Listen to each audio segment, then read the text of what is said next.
ফিরে যায় কয়েক মাস আগে।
আমি আমার নিজের লাইফটাকে স্পয়েল করে পারবো না।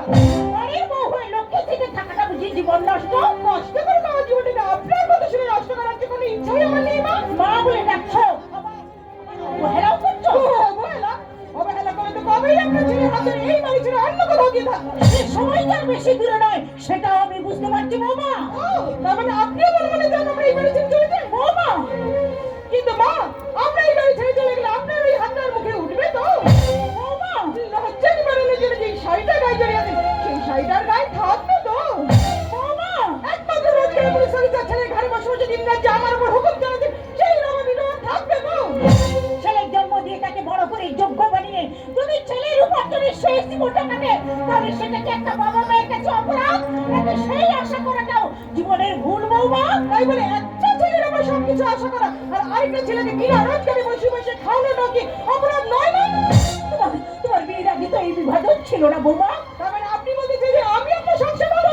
তুমি আমার সন্তান বৌমা। পেটে না ধরলেও প্রতিটা মায়ের কাছে বৌমারা তার সন্তানেরই মতো। তুমি তোমার মতো অগ্রাধুনিকা বৌমারা এটা বুঝবে না বৌমা, এটা বুঝবে না। অপমানের কিন্তু একটা সীমা আছে মা। আপনি যেইভাবে এত জলকে সারাদিন রাত আমার পেছনে পড়ে আছেন, তাতে কিন্তু এই কথাটা খুব স্পষ্ট যে আমরা বেশি দিন এই বাড়িতে থাকতে পারবো না। এটা কি সিদ্ধান্ত নিচ্ছ না যে আগে থেকে নেওয়া সিদ্ধান্তের খারাপ হয়ে বলছো? আস্তে কথা বলো বৌমা, আস্তে কথা বলো। ছেলেরা শুনে ভাবে কি বলতো যে শাশুড়ি বৌমার দক্ষযোগ্য লেগে গেছে। দক্ষযোগ্যতা আজ বাদ নেই।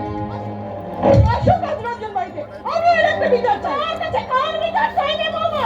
সেই বিচারকে চোখটা তো অনেকদিন আগেই তুমি মোহের কালো কাপড় দিয়ে বেঁধে দিয়েছো। সেটা নাই সময় আজ রঞ্জন বাড়িতে এলে আমিও জিজ্ঞাসা করবো আমাকে নিয়ে যখন এতই সমস্যা তাহলে কেন আমার সাথে প্রেম করেছে বৌমা? কেন কেন বউ করে এই বাড়িতে এনেছিলেন? কারণ আমি তোমাকে ভালোবাসি বলে। আর তোমার এই ভালোবাসা মানুষটা যে সারাদিন রাতে এই বাড়িতে অপমানিত হচ্ছে সেই খবরটা তুমি রাখো রঞ্জন। মানেটা খুবই সহজ রঞ্জন। আমার স্বাধীন জীবন যাপন তো তোমার মায়ের কাছে আমার অসহ্য লাগছে। নিজের মতন করে বাঁচে না তো তোমার মায়ের কাছে আমার উগ্রতা। একটা কথা বলে জানা রঞ্জন, আমার বাবা দিবাকর ব্যানার্জি তার মেয়েকে যথেষ্ট আদরে যত্নে বড় করেছেন আর আমার জেদের কারণে তোমার মতন একজনের সঙ্গে বিয়ে দিয়েছেন। না হলে কি হয়েছে বলবে তো? সেটা তোমার গর্ভধারী মাকে জিজ্ঞাসা করো। কি হয়েছে মা, কি হয়েছে? কিছু হয়নি, কিছু হয়নি। একই পরিবারে থাকতে গেলে এমন একটু মন কষ্টটা সহায় বাবা। তুই এসব নিয়ে মাথা ঘামাস না, পরিশ্রম করে এসেছিস। আয় বাবা আয়, খাবি আয়, চলে আয়, খাবি আয় বাবা। দাঁড়াও মা, আসল সত্যটা আমি জানতে চাই। রঞ্জন, তুমি কি তোমাকে অপমান করেছো? তোর কি তাই মনে হয়? তাহলে ও দুঃখ পেয়েছে কেন? কেন অভিমান করে এতগুলো কথা বলছে তোমার নামে? অভিযোগটা দেখলি আর তার সত্য মিথ্যাটা যাচাই করলি না? আমি পুলিশের চাকরি করি মা, মানুষের চোখ দেখলে অপরাধটা ধরতে পারি। আমার চোখে কোন অপরাধটা ধরা পড়লো বাবা? অপরাধ তো তুমি করেছো মা, না হলে উত্তর দেওয়ার ভয়ে নিজেকে আড়াল করে চলে যাচ্ছ কেন? আস্তে বড় হয়েছে সাধ্য আমার নেই রে। তুমি পুলিশের চোখো মাঝে মাঝে ভুল করে রে বাবা। কথার ছলে তুমি আমাকে ভোলাতে পারবে, কিন্তু আসল সত্যটা লুকোতে পারবে না। তোমাকে নিয়ে যে তোমাদের খুব অসুবিধা হচ্ছে সেটা আমি বুঝতে পেরেছি, আর সেটা যাতে আর না হয় সে ব্যবস্থা আমাকে খুব তাড়াতাড়ি করতে হবে। কি করতে চাস তুই? বউয়ের অপমানের বদলা নিতে বউয়ের হাত ধরে এ বাড়ি ছেড়ে চলে গিয়ে কোন এক নতুন ফ্ল্যাটে উঠে রঙিন স্বপ্নে বিভোর হয়ে আধুনিক জীবন কাটাতে চাস, তাই না দাদা?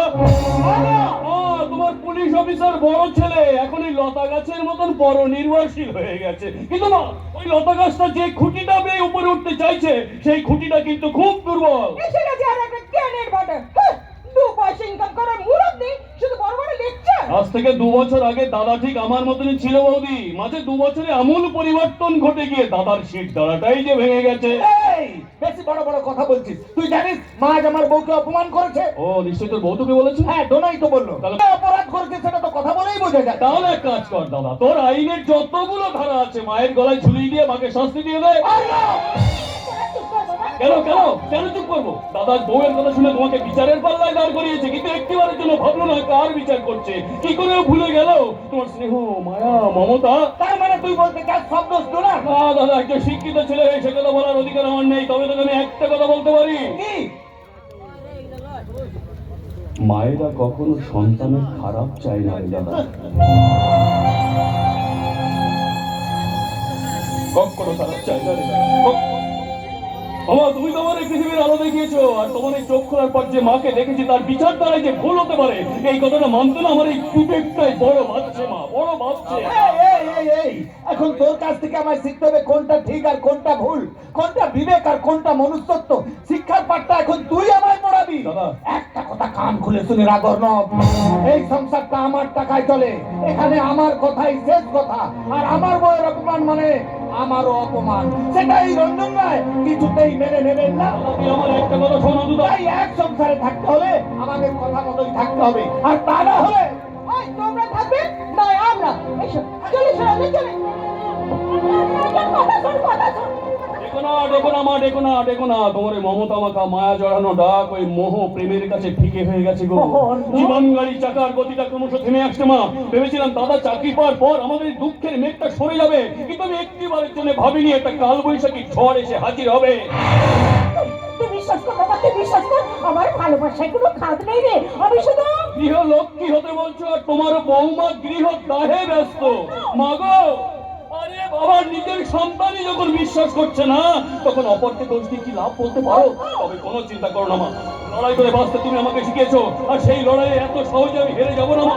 জীবনে কোনোদিন অন্যায় করিনি, আজও আমি অন্যায় করবো না। গরিব হতে পারি মা, কিন্তু বেঈমান বিশ্বাসঘাতক আমি নই। হাজার ঝড়ের মজা প্রতিবাদ করার সাহস আমার আছে, বা তার উপরে ভগবান আছে, আর